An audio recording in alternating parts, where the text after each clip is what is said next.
الإنسان علمه البيان والصلاة والسلام على سيدي ولد عدنان وعلى آله وصحبه ومن تبعهم بإحسان إلى آخر الزمان. أما بعد، فقد قال الله سبحانه وتعالى: يرفع الله الذين آمنوا منكم والذين أوتوا العلم درجات. وقال النبي صلى الله عليه وآله وسلم: من سلك طريقا يلتمس فيه علما سهل الله له طريقا إلى الجنة. صدق الله وصدق رسوله صلى الله عليه وآله wasallam. Jamaah kaum muslimin yang berbahagia, wabil khusus guru kita Ustaz Bahri, semoga Allah panjangkan umur beliau, semoga Allah sehatkan beliau, Allah berkahi keluarga beliau, dan insyaallah senantiasa Allah berikan petunjuk kepada beliau untuk senantiasa membimbing kita semuanya. Amin ya rabbal alamin.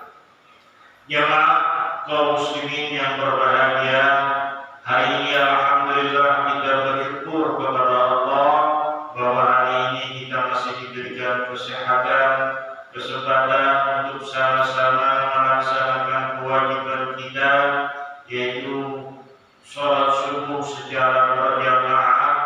Kemudian kita lanjut dengan kaji kita setiap Sabtu pagi, yang hari ini insyaallah kita membahas tentang ketentuan-ketentuan yang telah digariskan oleh Allah melalui Rasulnya, yaitu tentang hukum-hukumnya. Kaum muslimin dan muslimat rahimakumullah, bahwa kaji kita hari ini yaitu tentang hal yang ketiga yang merupakan kewajiban kita kaum muslimin kalau ada saudara kita yang telah berpulang ke rahmatullah. Yang pertama yaitu kita wajib memandikannya, kemudian yang kedua mengkafankannya. Yang pertama wajib memandikannya yaitu minimal dengan meratakan seluruh anggota tubuhnya dengan air. Laksana kita melakukan mandi janabah, mandi junub. Tetapi yaitu diawali dengan kita mengeluarkan najis-najis yang melekat yang ada pada diri seseorang tersebut, baik itu di pukulnya maupun di tubuhnya. Jadi sebelum dimandikan, kita bersihkan dulu najis-najis yang ada melekat di anggota tubuhnya. Kemudian setelah itu kita ratakan dengan air sekali, itu merupakan sebuah kewajiban. Jadi sebenarnya memandikan jenazah itu gampang, yaitu kita buang kotorannya, kita bersihkan, kemudian kita ratakan dengan air sekali, itu sudah selesai memandikannya. Jadi kalau mau ngambil mandi yang ekspres, yang praktis, ya begitu. Kita ini kan kenapa orang susah untuk menjadi amil untuk memandikan jenazah, karena berpikiran yang berlebihan. Sebenarnya agama Allah itu ja'alallahu 'alaikum fid-dini min haraj. Ad-dinu yusr. Agama Allah itu sangat mudah, dan agama Allah itu mudah. Tapi walaupun mudah, itu harus disertai diawali dengan ilmu. Jadi memandikan jenazah itu kita buang kotorannya, kita bersihkan dari kotoran, kita siramkan air sekali, udah selesai. Kita udah praktis, itu yang praktis. Jadi jangan berpikiran yang macam-macam, udah selesai. Nggak mau gampang mandinya, ya udah dikasih keran aja bersih. Atau memandikannya cemplungin aja ke sungai, bisa angkat lagi. Yang penting dia bersih dan dia sudah kena air semuanya, selesai memandikannya. Jadi tidak terlalu berat. Nah, jadi yang repot bagi kita kan pikirnya berat begitu. Mandinya sekian kali begitu enggak, jadi gampang. Kemudian yang kedua yaitu mengkafaninya. Nah, mengkafani jenazah itu dengan media, dengan apa yang biasa dipakai di waktu itu. Kita pakai kain, umpamanya ya pakai kain. Yang penting menutup anggota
sunnah. Nah, kemudian yang ketiga yaitu kewajiban kita terhadap saudara yang meninggal, yaitu as-salatu alaihi, yaitu mensolatinya, mensembahyangkannya. Artinya kewajiban kita itu adalah mensolatkan jenazah tersebut. Nah, ini mungkin yang sering kita lakukan kalau ada saudara kita yang meninggal. Ya minimal kita ini kalau umpama memandikan atau mengkafani itu perlu keterampilan khusus dan perlu keberanian dan perlu kebiasaan. Nah, kemudian yang ketiga ini yang sering insya Allah kita lakukan minimal yaitu mensolatkannya. Nah, sholat jenazah itu pada dasarnya syarat rukunnya, syarat sah dan syarat wajibnya itu sama dengan sholat kita yang kita lakukan sehari-hari. Namun dalam hal ini di sini dijelaskan bahwa sholat jenazah itu ada 7 rukun. Rukun itu adalah ketentuan yang harus kita lakukan dalam pelaksanaannya. Kalau syarat itu ketentuan yang harus ada sebelum kita melaksanakannya. Contoh, kita mau sholat, kita berwudu. Wudu itu bukan rukun, tetapi syaratnya harus berwudu, harus suci. Jadi kita lakukan sebelum melakukan sholat. Nah, kalau rukun itu ketentuan-ketentuan yang harus kita lakukan di saat kita melakukannya. Jadi di saat kita sholat itu ada 7 ketentuan yang harus kita lakukan. Kalau syaratnya ya berwudu, suci dari atas besar, atas kecil, menghadap kiblat, itu kan syarat sebelum melakukan sholat. Tapi di saat kita melakukan sholat, untuk sholat sehari-hari fardu itu yaitu sholatnya 13 rukunnya. Kalau sholat jenazah yaitu ada 7. Yang pertama kata beliau yaitu an-niyat. Jadi segala sesuatunya diawali dengan niat. Oleh Nabi katakan innamal a'malu binniyat. Sesungguhnya amal perbuatan itu sangat tergantung dengan niat. Dan niat itu tentu letaknya di hati. Jadi niatnya itu di dalam hati. Kalau lafaznya yang kita ucapkan usolli ala hadzal mayyiti arba'at takbiratin fardhu kifayati ma'muman lillahi ta'ala, itu sunnah. Itu hanya karena untuk mendukung kita supaya hati kita mengucapkannya. Jadi yang wajib itu di hati, seperti umpamanya kata beliau dalam kitab ini mengatakan bila yaqul nawaitu an usolli arba'at takbiratin ala hadzal mayyit fardhu lillahi ta'ala. Nah, jadi di saat kita bertakbir Allahu Akbar, di situ ada niat. Itu niat. Jadi yang pertama yaitu niat kita sholat jenazah. Jadi usolli ala hadzal mayyit fardhu kifayati ma'muman lillahi ta'ala. Nah, itu yang wajib. Jadi kita datang ke ada jenazah di depan, kita ikut orang, pertama kita niat. Nah, niat itu letaknya di hati. Kemudian yang kedua takbiratul ihram, takbir, yaitu takbir. Jadi pertama niat, yang kedua 4 takbir. Jadi sholat jenazah ini takbirnya 4 kali. Jadi yang pertama niat yang seperti umpamanya usolli arba'at takbiratin ala hadzal mayyit wa ala man hadara min awqatil muslimin fardhan aw fardhu kifayatin lillahi ta'ala. Jadi boleh fardhan atau fardhu kifayah. Jadi yang pertama sholat jenazah itu adalah niat. Yang kedua kata beliau al-qiyam, yaitu berdiri. Nah, jadi kalau kita mampu berdiri ya berdiri, atau tidak mampu duduk ya duduk, atau juga kalau tidak mampu duduk berbaring bagaimana kita mampu. Nah, itu cara melaksanakan jenazah, sholat jenazah baik laki maupun perempuan. Dan supaya dia tidak tadi yang taruh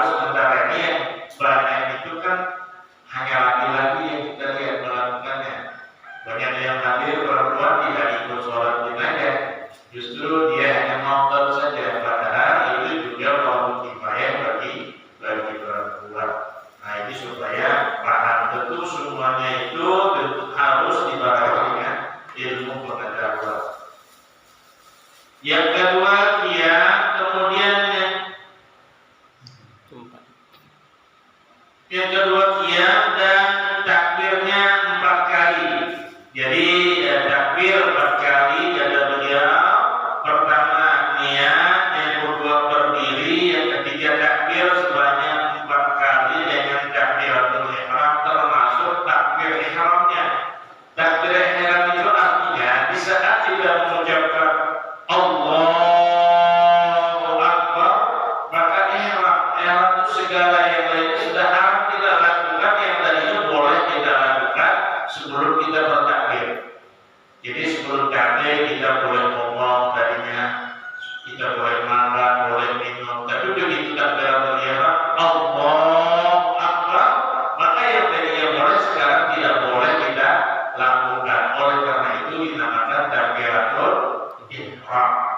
Jadi takbiratul ihram itu tadinya boleh kita lakukan sebelum bertakbir, maka dengan sebelum bertakbir itu kita tidak boleh melakukannya lagi, itu disebut dengan takbiratul ihram. Jadi yang ketiga, rukun sholat jenazah itu adalah apa tadi? Pertama niat, yang kedua qiyam berdiri, yang ketiga takbir. Nah setelah takbir yang pertama yaitu qiraatul Fatihah.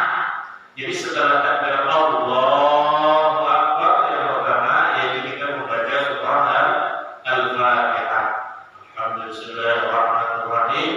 Yaitu apakah kita pakai bismillah, pokoknya kita mengambil bismillah bagian dari surah Al-Fatihah, atau langsung alhamdulillah, yang penting membaca Al-Fatihah itu pada takbir yang pertama, setelah takbir yang pertama.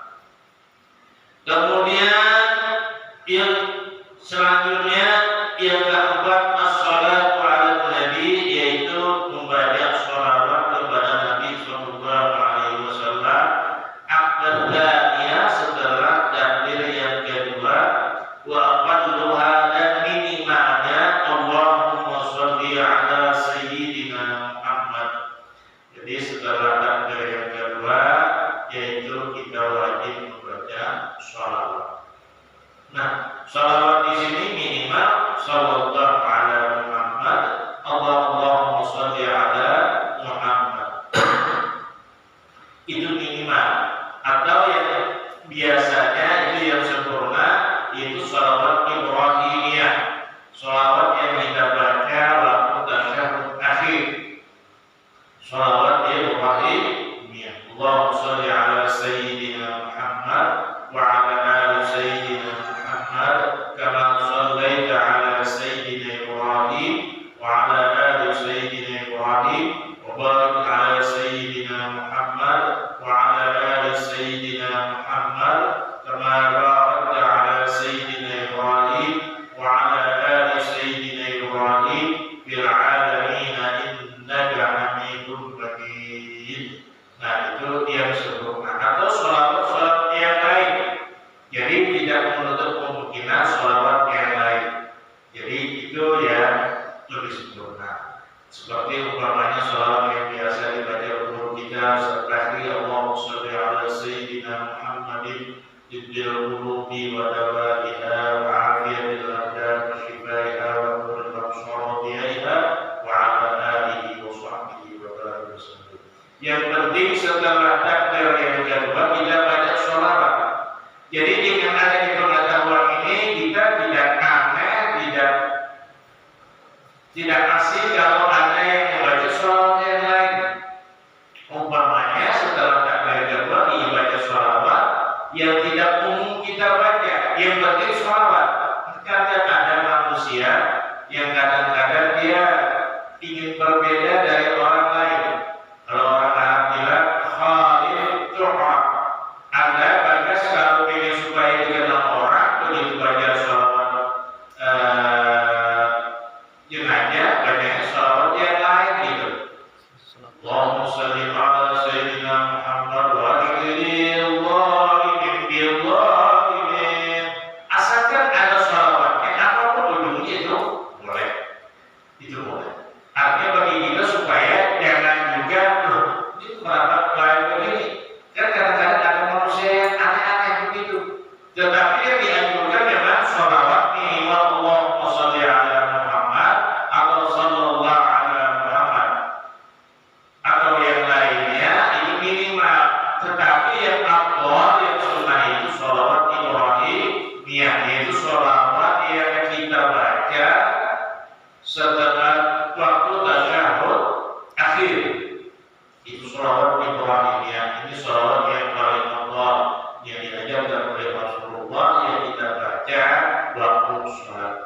Kan sholawat itu beraneka ragam, bermacam-macam. Ada sholawat kamilah namanya, ada sholawat mundiah namanya, ada sholawat tim, ada sholawat macam-macam. Nah, semua sholawat itu boleh kita gunakan waktu sholat jenazah. Yang minimalnya Allahumma sholli ala Muhammad setelah takbir yang kedua. Tapi yang awal yaitu sholawat Ibrahimiyah. Kemudian setelah sholawat, apalagi kata beliau, doa dan doa lil mayyit setelah kita takbir yang ketiga. Nah, jadi inti dari sholat jenazah itu adalah doa setelah takbir yang ketiga, itu intinya. Jadi setelah itu doa minimal doanya Allahumma ighfir lahu. Kalau kita mau mengambil yang singkat saja, Allahumma ighfir lahu, ya Allah ampuni dia, atau laha atau lil mayyit, boleh. Allahu Akbar, baca Fatihah. Allahu Akbar, baca sholawat. Allahu Akbar, doa Allahumma ighfir lahu. Nah, biasanya bagi orang yang paham, yang ngerti, setelah takbir ketiga ini agak panjang, karena di sini inti daripada sholat jenazah itu mendoakan si mayit ini supaya dia diampuni Allah dan lain sebagainya. Yang panjang itu Allahumma ighfir lahu warhamhu wa'afihi wa'fu anhu wa akrim nuzulahu wa wasi' madkhalahu wa adkhilhu jannatan wabshiru bil ma'il dan seterusnya. Itu doanya agak panjang. Makanya sholat jenazah itu biasanya setelah takbir yang ketiga itu panjang, agak lama. Kalau baca Fatihah standar, baca sholawat, kemudian setelah takbir yang ketiga Allahu Akbar, nah ini agak panjang. Karena inti dari sholat jenazah itu adalah baca doa. Kemudian yang takbir keempat, setelah takbir keempat itu tidak ada apa-apa yang wajib kita lakukan lagi kecuali salam. Jadi setelah ada doa Allahumma la tahrimna ajrahu wa la taftinna ba'dahu wa'fir lana wa lahu, itu sunnah, bukan wajib. Jadi Allahu Akbar, baca Fatihah. Allahu Akbar, baca sholawat. Allahu Akbar, baca doa, itu merupakan kewajiban. Begitu dari lafaz Allahu Akbar, kita tidak mau baca doa lagi, langsung salam saja, itu cukup. Karena tidak ada doa setelah takbir, tidak ada doa yang wajib, tidak ada bacaan yang wajib setelah takbir keempat. Nah itu dia. Makanya biasanya itu agak pendek begitu. Takbir yang keempat si imam itu agak pendek. Kenapa? Karena tidak ada kewajiban yang harus dibaca, doa yang harus dibaca setelah takbir keempat. Kemudian diakhiri dengan salam. Salam itu minimal assalamualaikum, bagaimana kita sholat fardu biasa, atau assalamualaikum warahmatullah. Ada juga yang lebih sempurna lagi, assalamualaikum warahmatullahi wabarakatuh tangan, dan assalamualaikum warahmatullahi wabarakatuh. Dan ini memang namanya fikih, itu kan versinya macam-macam. Jadi minimal kita mengucapkan salam. Nah itu setelah takbir keempat itu baca salam. Nah itulah rukun dari sholat jenazah. Pertama niat, yang kedua qiyam berdiri, yang ketiga 4 takbir, kemudian yang keempat baca Fatihah, baca sholawat, setelah baca sholawat baca doa, dan yang ketujuh terakhir yaitu salam. Nah ini rukun sholat jenazah. Artinya ketentuan yang harus kita lakukan dalam sholat jenazah itu ada 7. Nah ini yang harus kita lakukan. Kemudian di sini dijelaskan oleh beliau bahwa kalau mayatnya itu anak-anak, maka doanya itu ditahan.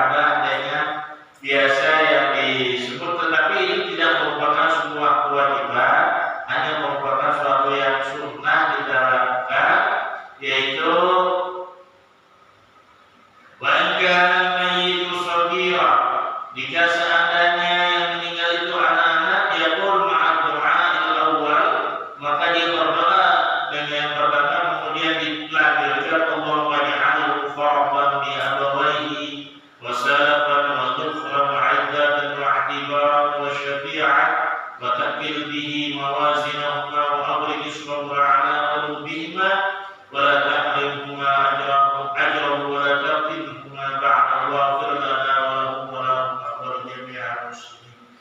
Itu kalau yang meninggal anak kecil, atau minimal kewajibannya doa tadi, minimal Allahumma ghfir lahu. Kemudian kalau seandainya kita nggak ngerti bahasa Arab, apakah boleh pakai bahasa Indonesia? Ini ulama mengatakan tidak boleh, karena ketentuan dalam sholat jenazah sama dengan sholat fardu lainnya itu harus berbahasa Arab. Kalau kita bahasa Arab, kita orang Indonesia kita nggak ngerti, kan lebih afdal, lebih mantap kalau kita mengerti Allah ampuni ini jenazah, ampuni ini orang yang meninggal. Kenapa nggak begitu? Ketimbang kita Allah ghafir lahu, kadang kita hanya bisa ngomong tapi nggak ngerti. Kayak Murumbio itu kan dia ngomong assalamualaikum, assalamualaikum, tapi dia nggak ngerti apa yang diucapkan. Lalu kenapa harus berbahasa Arab? Itu namanya ta'abbudi. Itu ta'abbudi artinya memang ketentuan dari semuanya begitu, dari nabinya begitu. Jadi urusan ibadah ini kita nggak boleh bikin-bikin. Umpamanya yang kita bikin kemudian kita bahasa Indonesia atau bahasa Sunda atau bahasa apa gitu kan, kayak namanya khotbah itu boleh, tetapi yang boleh itu di luar ketentuan yang wajib. Maka dimanapun daerah itu kalau khotbah itu pasti ada bahasa Arabnya, karena itu merupakan suatu syarat kewajiban. Kayak kita di Cikarang kan dicalon ya, kan bahasa Arab dulu baru bahasa Sunda dan seperti itu kan bahasa Arab semuanya. Nah demikian juga sholat jenazah itu harus berbahasa Arab, walaupun kita tidak mengerti kadang apa yang kita ucapkan. Kan begitu, kita tidak mengerti apa yang kita ucapkan, dan karena memang ketentuannya begitu dari rumahnya, ta'abbudi namanya dari Nabi begitu, ya udah kita ikuti. Nah, karena urusan agama ini tentu kita lakukan atas dasar memang ketentuan dari sholat. Jadi jangan kita buat-buat atau kita bikin-bikin, umpamanya ya kita berdoa ya Allah ampuni jenazah itu. Nah itu mana? Karena selain berbahasa Arab. Jadi kembali tadi untuk sholat jenazah itu ada 7 pertamanya dan untuk qiyam itu bahasa sholatnya bahasa ini berdiri kalau mampu ya. Kemudian yang ketiganya 4 kali takbir. Di takbirnya nggak boleh lebih, nggak boleh kurang yang begitu. Kalau kita beribadah sholat jenazah takbirnya 5, kenapa harusnya 5? Kata-kata bekas itu mampu setia dengan akhlak juga 5 kali takbirnya gitu kan. Ada 5 kali takbirnya begitu ya.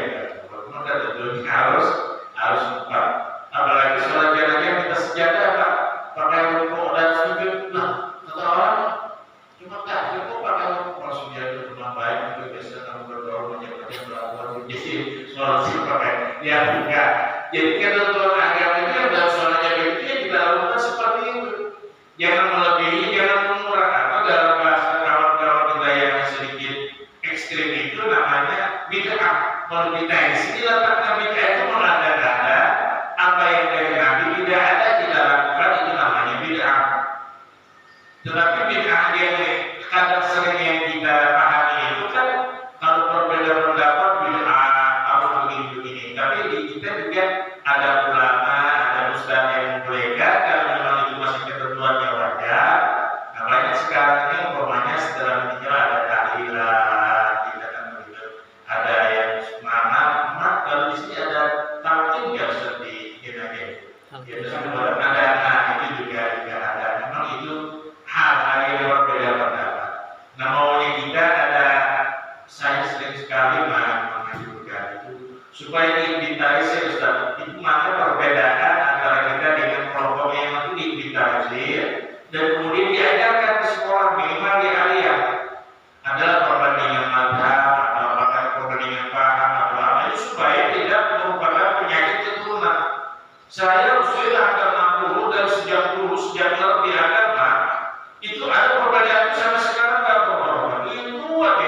masalah bid'ah. Padahal sudah lama. Kenapa kita pikir kita harus tahu mana yang berbeda satu sama lain, dan yang lain-lain itu kan sudah bisa ternetralisir. Mungkin zaman Nabi masih muda dan bahasa ini dulu kan kita masalah usuali ribut ya. Ada yang usuali, ada yang nggak pakai usuali ribut. Sekarang sudah mereda itu. Kita suka meributkan orang yang pakai usuali dan tidak pakai usuali, tapi yang tidak sholat tidak pernah kita ributkan. Bahkan tidak jarang berdebatnya di warung dari sholat maghrib sampai subuh berdebat, gitu sholat ya. Nah ini kan kadang-kadang lucu gitu. Orang kita itu ingin tahu agama tapi tidak ngerti ya. Nah, jadi memang ada perbedaan kita satu sama lain.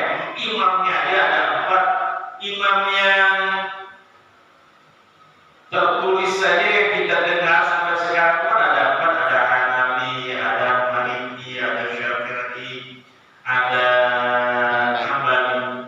Imam Syafi'i sendiri waktu di Baghdad itu yang disebut dalam kitab itu qaul qadim, pendapat yang terdahulu beliau waktu di Baghdad begini. Kemudian ada sebagian pendapat beliau itu yang beliau ubah sewaktu beliau berada di Mesir. Nah, Imam Syafi'i kan meninggalnya di Mesir. Ada pendapat beliau yang pendapat beliau sendiri berubah. Makanya kata orang kalau Imam Syafi'i itu menyatakan sampai sekarang dia sekarang ada pendapat qaul reformasi namanya. Pendapat yang reformasi lagi, yang terbaru lagi itu terangkat lagi. Kenapa? Itulah hukum Allah itu menyesuaikan sesuai dengan zaman dan peraturan, sehingga perlu kenapa umpamanya Imam Syafi'i mengatakan bahwa jadi pendapat yang baru. Beliau berpendapat bahwa wanita itu minimal usia haid itu usia 6 tahun. Nah ini beliau tidak ketemukan waktu di Baghdad, waktu di Mesir beliau ketemu. Ada perempuan umur 6 tahun itu sudah haid. Maka boleh berpendapat minimal usia haid itu ada 6 tahun. Dan suatu ketika ada pernah terjadi dan di Quran itu usianya 5 tahun. Nah harus adanya Imam Syafi'i hidup sekarang ini untuk beliau berpendapat lain lagi, karena hukum itu sangat sesuai dengan zaman. Nah makanya kita diperlukan wawasan yang luas supaya tidak merasa ini terasingkan atau merasa lebih baik dari orang lain. Ini penyakit yang manusia itu kan Allah katakan wala tusabu anfusakum. Janganlah kita ini merasa lebih bersih, lebih baik dari orang lain. Nah makanya dalam berinteraksi itu kita selalu sesuai gitu. Dimanapun kita hidup bermasyarakat itu selalu sesuai kalau kita dibekali dengan wawasan yang luas, sehingga bisa toleransi dengan orang lain, bisa itu namanya larang karena kalau dia mau berteman dengan semut maka dia buang sayapnya. Larang dia suka terbang. Kalau dia ingin berinteraksi dengan semut, sayapnya dia buang. Karena sayap bagi dia adalah bukan merupakan suatu hal yang prinsip. Yang prinsip itu adalah pergaulan berinteraksi, maka dia buang sayapnya. Makanya banyak ada yang dulu maka sayap larang karena dia ingin bergaul dengan semut. Itulah prinsip kehidupan. Kalau kita hidup di masyarakat umpamanya di sini, itu ada kearifan lokal seperti ini, sementara itu tidak menyimpang dengan prinsip-prinsip agama kita itu. Ya mana masih ada kan kita rasakan sehari-hari kalau kita tidak dibekali dengan pengalaman yang cukup bisa jadi masalah. Kita sholat salaman, ada yang dalam kita yang tidak mau salaman. Ini bukan tidak ada alasan. Sebab ini bagi dia prinsip dia ini bid'ah, sesuatu yang tidak dilakukan di zaman Nabi kok kita berani melakukan. Nah ini kan menurut pendapat mereka, tetapi ada juga ulama yang membolehkan. Yang demikian sehingga dalam bermasyarakat hal-hal yang seperti ini tidak akan memicu permasalahan. Nah makanya alhamdulillah kita dengan adanya Ustaz Fadli sebagai pemimpin di sini semuanya bisa terakomodir. Alhamdulillah. Nah jadi kembali ke pembicaraan kita ke awal, yaitu bahwa sholat jenazah yang minimal sudah bisa lakukan fardu kifayah kalau ada saudara kita yang meninggal, yaitu syahrul punya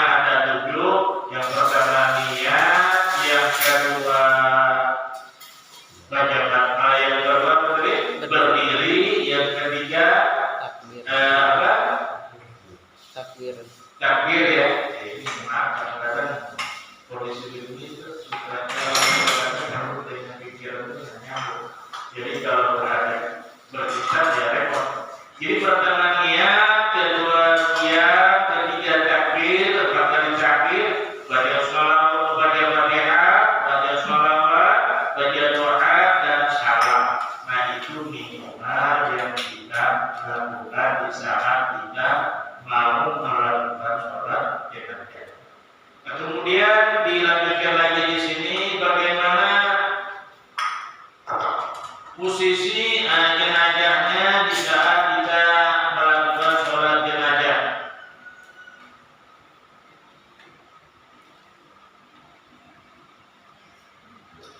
Di sini dijelaskan walau takhallafa an imamihi bila udrin bi takbiratin hatta syara'a imamuhu bi ukhra batalat sholatuhu.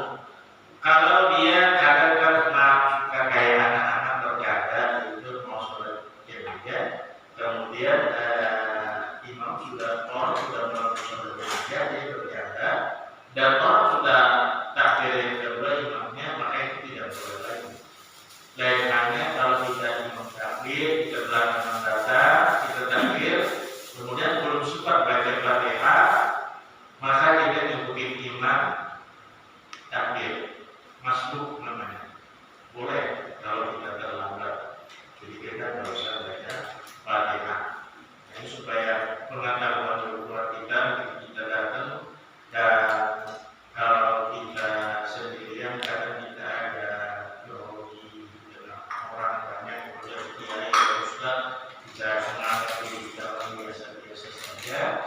Bagaimana kalau kita sholatnya gabung dengan yang sudah ada, itu boleh kita masbuk namanya. Kalau kita itu Allahu Akbar, beliau sudah Allahu Akbar, kita tidak usah baca Fatihah, itu ditanggung oleh imam. Kalau imam setelah imam, bagaimana kita sholat masbuk kalau yang sehari-hari Allah itu.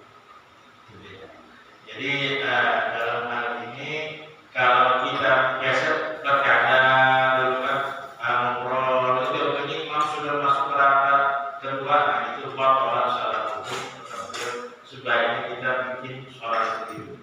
Nah lain halnya kalau kita datang imam sudah, bagaimana kita datang imam sudah takbir yang kedua, mau ketiga Allahu Akbar, kita boleh ikut dengan catatan kita membaca apa yang kita katakan kita baca. Jadi tidak mutlak mengikuti imam. Kalau imamnya sudah baca doa, ya kita tetap takbir setelah takbir pertama baca Fatihah. Jadi kita tetap Allahu Akbar. Kata imam Assalamualaikum warahmatullahi wabarakatuh. Kita tetap wajib mengikuti urutan kita yang pertama, tidak mengikuti imam. Jadi kalau kita datang, imam sudah takbir yang ketiga, dia baca mau baca doa, kita tetap baca Fatihah. Jadi apa yang kita baca tidak sesuai apa yang dilakukan oleh imam. Itu memang ketentuannya begitu. Lain halnya kalau sholat yang lainnya. Kalau kita datang imam sujud, ya kita ikut sujud kan begitu. Kalau sholat jenazah beda, Pak ya. Begitu kita datang Allahu Akbar, kita baca Fatihah. Walaupun imamnya baca salawat ya sinkron, nggak apa-apa karena ini ketentuan yang harus kita lakukan, satu rukun yang harus kita lakukan. Jadi jangan mungkin itu jangan begitu Allahu Akbar, imamnya sudah Allahu Akbar, sudah baca doa, tiba-tiba kita juga Allahu Akbar, jadi harus kita baca Fatihah. Jadi mengikat kepada setiap individu yang mau melakukan sholat jenazah, dia harus melakukan perubahan yang sesuai dengan ketentuan. Jadi pertama niat, dia berdiri, takbir, kemudian baca Fatihah dan seterusnya. Nah itu untuk sholat. Nah kedua kita yaitu ialah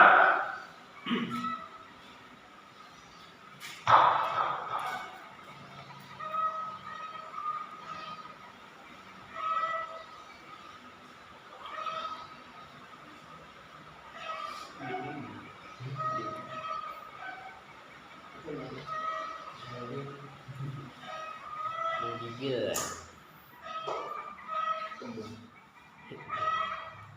Oke. Baiknya fil qabri sahhat salat. Jadi kalau seandainya jenazahnya sudah dikubur, boleh kita sholat. Dan itu bukan sholat gaib, bukan sholat gaib. Umpamanya kita ditunggu ada saudara kita di kampung di mana gitu, umpamanya di Jawa sana sudah datang tiba-tiba udah dikubur. Kita mau sholat, apakah sholat hafid atau sholat hadat ada di depan kita atau sholat gaib? Sholat hafid. Jadi walaupun sudah dikubur itu masih sholat hafid. Kita jangankan itu, waktu kita sholat yang biasa saja, jenazahnya kan sudah ditutup, baik ditutup dengan keranda ataupun ditutup dengan tanah, itu tetap saja sholat hafid. Sholat gaib itu nanti kalau jenazahnya berada di kampung lain, daerah lain, tidak ada di sekitar kita, itu namanya sholat gaib. Jadi kalau setelah dikubur itu kata beliau masih sholat hafid. Wa alla yataqaddama al-musalli 'ala al-mayyit, dan janganlah mendahului orang yang mensolatkan atas mayit yang hadir walau fil qabri, walau dia dikubur, dan ziratul mayyit manzilatul iman, karena mayit itu dianggap kedudukannya sama dengan imam. Maka oleh beliau katakan jenazah itu seyogianya ditaruh di depan. Ini tempat memang ada beberapa. Jadi begitu jenazah itu jangan ditaruh di belakang. Yang kayak dulu kepala suku Dayak meninggal, itu kayak saya sholatnya waktu sholat berapa. Jadi wasiat dari si kepala suku ini, Pak Kiai, nanti kalau saya meninggal tolong sholatkan saya. Padahal dia non-Islam, agamanya kaharnya, agama nenek moyang mereka. Boleh nggak kita orang Islam mensolatkan orang yang non-Islam? Itu haram. Boleh usul di alaihi. Tidak boleh kita mensolatkan kepada orang yang bukan Islam. Cuma karena kebijakan seorang kiai untuk supaya rukun, supaya ini tenang, karena kalau itu tidak melakukan bisa ribut, bisa perang, suku. Ya boleh kita bilang begitu kami sholat zuhur, taruh jenazahnya di belakang. Jadi si jenazah kepala suku yang muslim ini waktu sholat zuhur ditaruh di belakang, karena dia minta sholat ya oleh setia ini disolatkan, tapi mereka sholat zuhur jenazah taruh di belakang. Sehingga begitu selesai orang Dayaknya nanya, kok beda dengan orang Islam?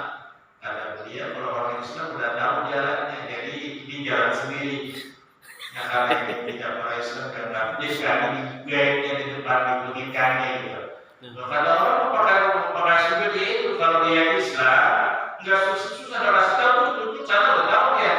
Karena itu bukan orang Islam, maka menurut dia kita kami harus teliti belok kanan, belok kiri, itu cara yang dilakukan oleh beliau begitu. Karena ditaruh jenazahnya di belakang supaya diikuti ini supaya untuk meredam namanya orang Dayak, orang Dayak itu kan biasa dengan orang Indian primitif begitu. Kalau kita nggak lakuin bisa timbul terjadi perselisihan yang kita tidak inginkan. Jadi pintar-pintar kita, apalagi maaf kita orang Islam ini kalah dengan misionaris. Orang-orang Kristen itu mereka banyak di tengah-tengah hutan, makanya agama mereka banyak yang Kristen. Kenapa? Karena misi orang misionaris, orang Inggris macam-macam itu mau kita. Kita ini maaf jarang ada ustaz yang mau ke pelosok-pelosok hutan begitu. Karena ya mungkin karena kurang hukuman dan macam-macam. Nah, tapi dalam hal ini kalau standarnya jenazah harus di depan karena itu adalah menempati tempat imam. Nah itu yang ini. Tapi ini mau diuruslah beda pendapat. Nah contoh di Masjidil Haram kalau kita lihat ini setiap sholat itu orang musim haji itu kadang sampai jenazah yang meninggal itu ratusan, kadang 40-an sekian gitu kan. Tapi yang dibawa di depan Ka'bah ini ditaruh di depan paling ya 10%, 20%-nya. Yang lain ditaruh di kamar mayat yang di belakang. Boleh? Tentu dalam hal ini beda pendapat ulama. Tapi ya itu karena dia bukan imam yang sesungguhnya. Kalau imam yang sesungguhnya Ustaz Bakri di depan, kita harus di belakang dari beliau. Minimal satu menit kita harus di belakang dari beliau. Itu namanya makmum. Tapi kalau dalam hal ini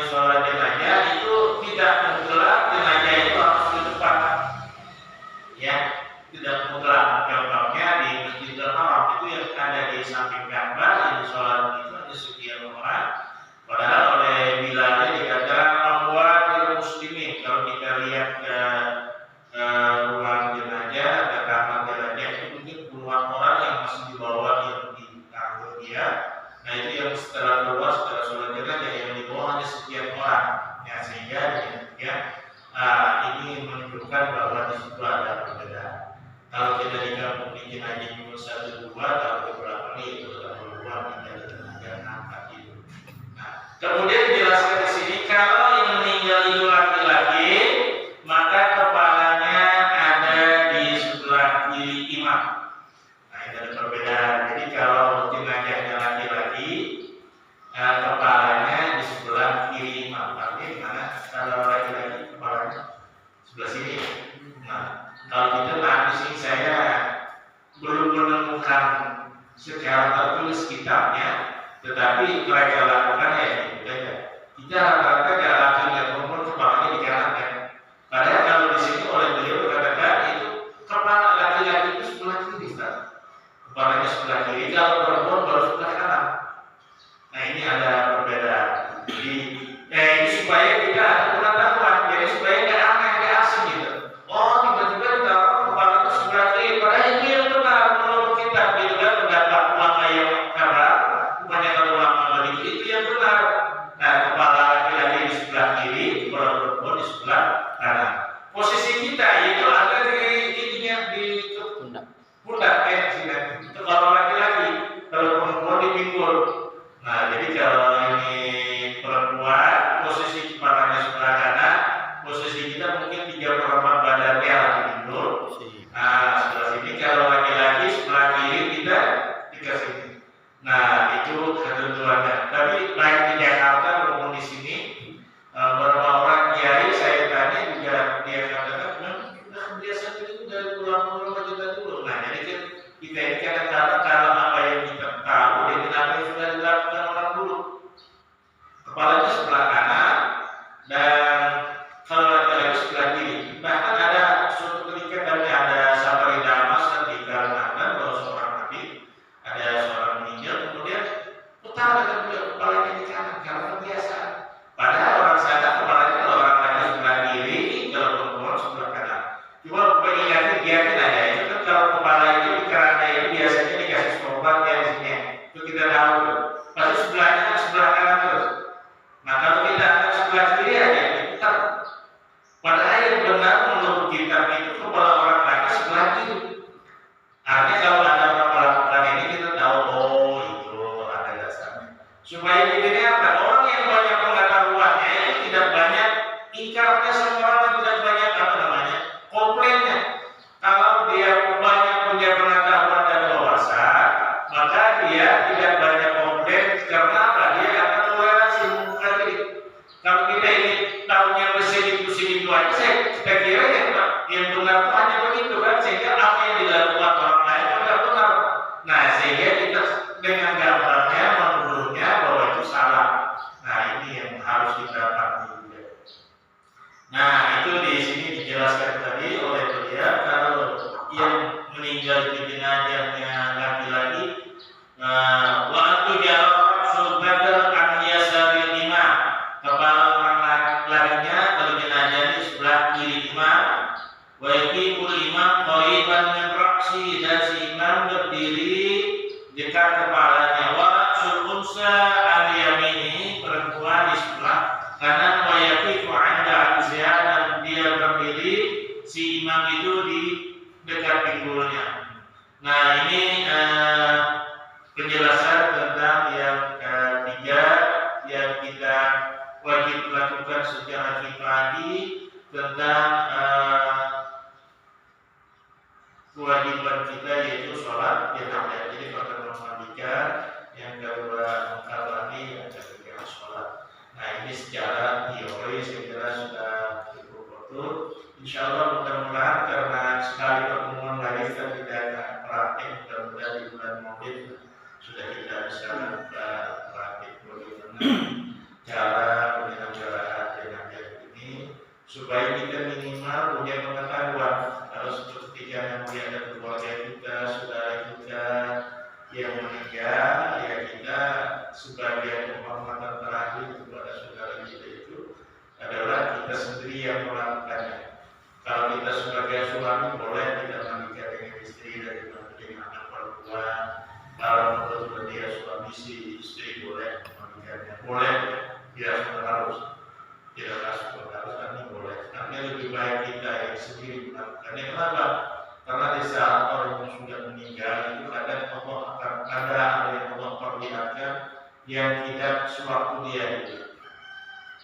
Kalau dia memang jahat, ada kelakuan kan, ya macam-macam namanya jenazah. Ada yang mati sudah mendidik, ada yang lidah panjang itu. Memang kadang Allah perlihatkan seperti itu. Bahkan tidak jarang ada yang meninggal. Saya pernah mengalami waktu kecil itu begitu orangnya kan kayak kucing jambang, lidahnya panjang gitu. Jadi diceritakan sama nenek saya orang tersebut, dia istri kesekian kali, kemudian dia macam-macam dia kasih makan sama suaminya, makanya dokter akhirnya terjadi begitu. Artinya dia sebenarnya orang mati sudah mati, cuma setannya ini yang menggoda dia sehingga dia seperti itu. Kan lucu juga di lidah ini kayak jauh kayak mungkin lidahnya sampai ke lantai, lumayan begitu. Nah kalau ini terjadi dengan saudara kita dan orang lain yang tahu, tentu kita malu. Oleh karena itu sebaiknya mandikan jenazah ini tidak sendiri yang melakukannya. Itu yang supaya kita dibekali dengan ini. Cuma kalau sesuatu ini tidak terbiasa itu kadang-kadang jadi masalah. Makanya kan mandikan jenazah itu asalnya gotong raganya masukin ke sungai, tuburin ke sungai, dibersihin kotoran perutnya sama tubuhnya, selesai angkat, nggak selesai, nggak repot-repot. Nah cuma kalau kita ini kan yang ketentuan lima ada 3 kali sudah terus. Kan begitu jenazah sudah disiapkan, bersihkan dulu perutnya itu dulu biasa keluar perutnya karena dol sudah tidak ada lagi, juga sudah bersih. Setelah bersih biasa diwuduin dulu. Dan wudu tidak merupakan sesuatu yang harus dalam mandikan jenazah. Yang wajib itu kan mandi. Nah wudu enggak. Jadi biasa cara kita yang sunnahnya itu setelah dibersihkan kita kasih wudu dulu, wudu habis wudu hanya baru mandikan. Ya bagaimana kita mandi dulu? Yaitu kita wudu dulu, baru kita mandi. Nah ini kan ketentuan yang idealnya seperti itu. Tetapi kewajibannya minimal itu tadi, begitu sudah kita bersihkan, kita guyur dengan air sekali selesai, tidak perlu pakai air supaya macam-macam umpamanya. Nah itu yang minimal. Nah sebab apa? Agama Allah itu mudah asalkan kita tahu. Yang jadi masalah karena kita nggak tahu, kan begitu. Kayak tadi umpamanya kalau kepala laki-laki sebelah kiri, kepala perempuan sebelah kanan, begitu. Nah maaf saya nggak paham betul kalau di sini itu apa memang kalau orang laki perempuan kanan semua kepalanya. Nah, jangan coba-coba pada saat itu merasa mudah, wah ini ketentuan kita begini pindah sebelah kiri bisa ribut. Nah jadi kita sesuaikan kalau kita mau kita ada diskusi, kita ada debat. Nah ini menurut saya begini kemana? Karena namanya manusia nggak dia apa kadang kan juga kadang hilang nggak tahu kayak gitu. Tapi kita baca kita begini. Ya tentu mereka itu punya pendapat yang lain. Kita jangan merasa belajar ke sini, itu yang tidak benar, yang tidak ada benar, yang lain salah semua, sehingga apa yang dilakukan orang salah semua. Ini karena salah juga yang begini. Kan dia ngaji sama kiainya, pendapatnya hanya begitu, pendapat kiai yang lain salah juga. Jadi kita harus membuka diri, membuka wawasan, sehingga dalam hal berinteraksi dengan sesama ini itu saling toleransi, dasarnya ilmu pengetahuan. Kalau orang punya dijaga Kalimantan itu sangat prinsip. Kalau laki-laki sebelah kiri, perempuan sebelah kanan kepala. Cara bawa jenazah pun nanti beda. Nah, kalau kita rata-rata bawa jenazah kepalanya keluar,